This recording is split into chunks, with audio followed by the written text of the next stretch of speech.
Dave O'Rourke, and today we're going to talk about navigation. And Dave's from Moto Explorer, and he's fitted a navigation kit to our new 2025 Tenere 700. And yeah, we're just going to have a bit of a chat about it today. And just to fill you in, Dave came over a couple of hours ago. We've hardwired the GPS into the bike, and yeah, we're just going to he's literally going to explain the GPS like he's explaining it to me, because that's what he's doing, because I don't know anything about it yet. Well, so Dave, here we are, Dave. Thanks, mate. I appreciate it. Yeah, it's been a little bit cold and a bit rainy afternoon in the shed, but mate, a couple of hours, we got this thing sorted out, the DMD-T665. Yeah. Look, it's a good form factor. It's a 6-inch device, similar to a phone size. And obviously, a few of your viewers out there will use phones for this type of navigation, but this is a unit that's really built for purpose. It's a rugged device, and really gets in there and does a job. Yeah, so there's two sizes. I went for the smaller one, but you got one. What's the other one? This is the 665. Yeah, there's an 8-inch version as well, which is the 865. Yeah. Obviously, quite a bigger form factor. Blokes like me. Would that be? Like that, is it? It's probably about it's probably an inch big all around, really. Right. Okay. Yep. Yeah. That's not kind of up my alley. I like that. I think you've set me up well. Yeah, look, the 665, it's from a company called DMD Navigation. They're from Portugal. Yeah. I've been bringing them into the country for just over 6 months, but I've been using the device for, the software for about 3.5 years and the devices for about 3 years. Yeah. So, mate, I love them. I feel like this is an episode of like Back to the Future. We've brought Dave from 1955 into 2025. So the device, it's so much more than a GPS. Yes. You can use it as a GPS, or you can use it to book your accommodation, check the weather, use Google Maps, use Gaia Maps. There's a whole bunch of things you can do with it other than being contained in one basic sort of GPS ecosystem. Yeah, well, so just to fill you in, this is the first step in the 25 Tenere build. We've gone to navigation first. There's a lot more to do on this build. The review of this bike is out this Thursday night, Australian Eastern Standard Time at 8 p.m. And we've really gone into it thoroughly, and it was great fun to make. But this is our first step. So the first thing I'm going to ask you is, how does this device get information? Does it need hotspotting from my phone? What's the go there? That's the first thing I want to know. Well, it does both, but it is essentially a completely standalone device. Yep. So it'll run without a SIM card, without any Wi-Fi. You can load your tracks, follow your tracks. You can use its external route planner to get to a location, all without a SIM card or any data service. So it's a question I get a lot about: does it need service to work? Absolutely not. If you add a SIM card in, it'll give you some extras. So you can use Google Maps, you can search for things on the net, you can stream music, things like that. But it does everything sort of offline as well. Yeah, and so you can hotspot it. So say if you're using Google Maps live, you can just hotspot that off your phone. Absolutely, yeah. It'll just tether off your Android phone or your iPhone. Yep. It'll work on both. Yeah. I actually use a SIM card in it only because it's just a lot more convenient. You can get quite cheap SIM cards now.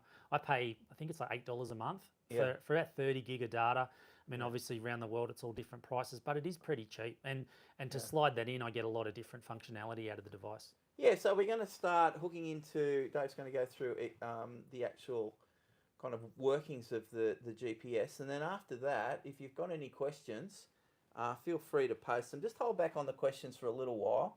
And then I'm going to get on the bike, I think, so I can film it better. While Dave's, and this time it won't fall off. If you watch the test review on Thursday night, you'll see me go arse over head on this bike. But I'm here to catch you, Dave. It's You're okay. Here, that's good. Pensioners falling off in the garage is not a good look. All right, so I'm set up. Okay, so the 665 we've got mounted. The mounting we did earlier. So basically, this is your pogo pin charging. So it doesn't have to plug it in, plug it out. You don't have any USB cables hanging out. It just runs off this pogo pin charge here. Yeah. I've got a small Moto Explorer DR2 mount that's specifically for the Tenere on the back. So essentially, it has a nice magnetic sort of locating pin. Locates it straight away. And then 2 lock tabs. So that keeps the thing solidly locked on the bike. Yeah. It also features a locking key at the back. So if you really want to lock it hard, if you're going into a cafe or a service station to get some fuel, you can leave it on the device and not worry about it getting stolen. So that's all on there ready to go. Now, the device itself has a big battery in it as well. So if you need to run it off battery for a period of time, you can do that. Yeah. But essentially, look, it's like I said, it's if you can use a phone, you can use this device. It's pretty simple. Yeah.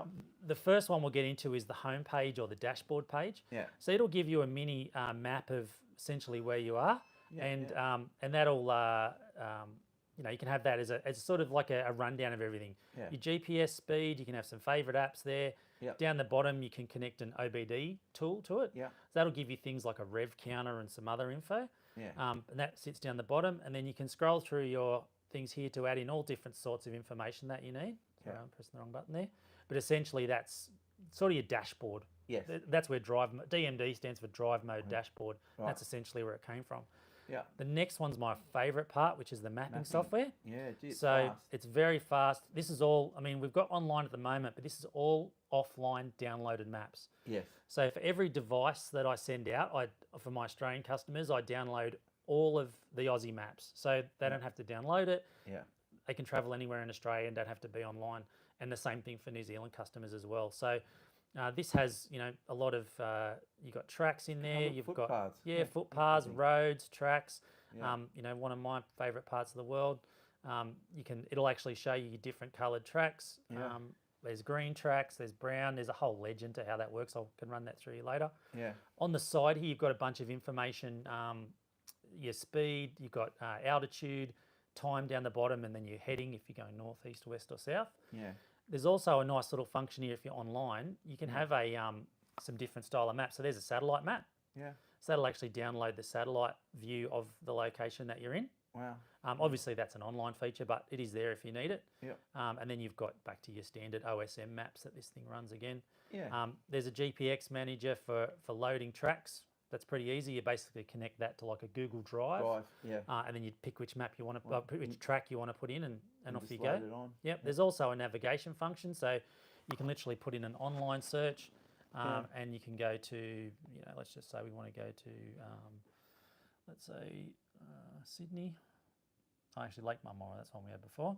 So we'll go to that. We can navigate. Now, you can use DMD offline to navigate, or you can use, if you're online, you can use an external app such as Waze or Google Maps. Yeah. But if we use the, you can do road, off-road, hard, easy, etc. Now, a lot of these programs will do you a really good off-road track. Yeah. But all I say is use it with a grain of salt, if you know what I mean. Like, it's not going to be perfect, but it'll give you a good guidance on how to get there off-road. Yeah. I always recommend planning out your tracks and your routes before you leave. Yeah. Basically you press start. It'll think about, this is quite a long track. It's about 100 and something k's away, but there's the map there that's made, and there's the route that you can follow all the way to the Lake Marmora. So nice and easy. And you can actually convert that.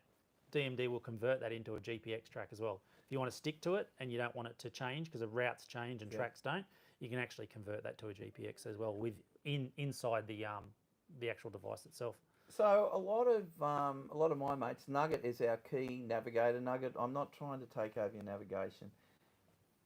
He uses Gaia Maps. So if I wanted Gaia Maps, how would I go about that on this? Really easy. So this is all your apps in here. Right. And you just go to the Google Play Store, download Gaia, log into your account, and up comes Gaia, and there you go. Bam. So any of your favourite mapping, I really love the DMD software. I mean, of course I'm selling it, but I do really like it. Yeah. But some guys love Reva or MRA or Gaia.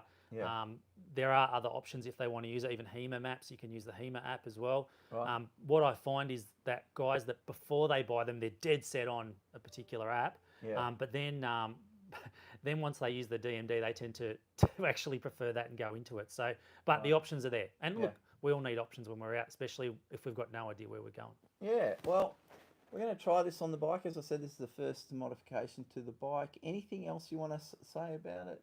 Look, there's a couple of other features. There's an OBD tool. So that basically plugs into the Euro 5 OBD port under the seat of the Tenere, and and a whole bunch of bikes. It's not just a Yeah. Yamaha thing. Yeah. And that will give you things like your battery voltage, speed, throttle position, air temperature. Depends on the bike how much info you get, but that is an option. But look, you're lucky with the 25 Tenere, it gives you a lot of that info on the dash. So depends on the bike. Some people like it a bit more visible on the DMD, so they will put an ABD scanner on there and connect it. And the other one is it's quite popular more in Europe than here, but there's a roadbook function as well. Right. So if you have a PDF style roadbook or you want to do a roadbook rally, we do them in here in Australia. It's called Open Roads Rally. They run those roadbook style rallies. You can literally load it in there. And then we also sell remote controls that go on the handlebars that you can operate that in like a Dakar style roadbook. Yeah, wow, that's amazing. Well, thank you for that introduction. It's going to be interesting. Now, before we go, the beauty of this is, the beauty of this device is it's easily transferable to other bikes. We've got the 701 here. This will be a work in progress. There's different ways of mounting. On the 701, there was a mounting thing that Dave had, a mounting bar here that went across on the right there. So I'll put that there, but I'm kind of happier with it up here, and I can change that with the ram mount. I can just twist that, move it forward if I'm standing up, and twist it back and bring it back. So that's what I'm going to go for. You can get a connection to put this into the USB-A on this bike, but I'm lukewarm on that. And Dave's going to come back and revisit us, and we're going to hardwire it into the bike because it's got how long's it got? The battery life. Oh, look, I've tested it about 6 to 8 hours. Yeah. So, and if you've got for brightness, you might get a bit less than that, but on about 50 to 70% brightness, I've had it run pretty much all day as a test. So, but I always recommend hardwiring it. When things turn to crap, it's at the end of the day, and it ends up being a 15-hour day. So, and then it ends up being a 24-hour day. Exactly. Yeah. So, I think we'll go down that path. We'll also talk to Dave. I think what I might do is also get a few more bits and pieces off him and buy some stuff to get the 501 up to scratch as well. And then I've got the 3 bikes covered. Yeah, and it's fully interchangeable between all 3. And look, the beauty of this is it essentially inside it's a phone. Yeah. So, I've got 2 GPSs on my bike. I'm the old hiking saying 2 is 1, 1 is none, right? Yeah. So worst case scenario, you crash, your phone dies, you break it. Well, you can put a SIM card in this and make a phone call. And the other handy thing with this too, if you do have the SIM in it, is it has a group ride tracking function. Yeah. So it'll track all your mates on the one ride, and you'll know where each other is as long as you've got a bit of mobile service. Well, thanks for that, Dave. Now, before we go, time for some questions, although I think what happens with my MADTV audience when it comes to technical stuff, their eyes start to glaze over. I thought you did that pretty well. Are there any questions before we finish up live? Anything you want to know about? Any rumours? Now's your opportunity. If not, I'll give you a couple of seconds. Yeah. And if the guys got something they think about later, the website's motoexplorer.com.au, and there's a contact us form on there. So I get questions from people all the time, even if it's just about the software. It doesn't have to be hardware related.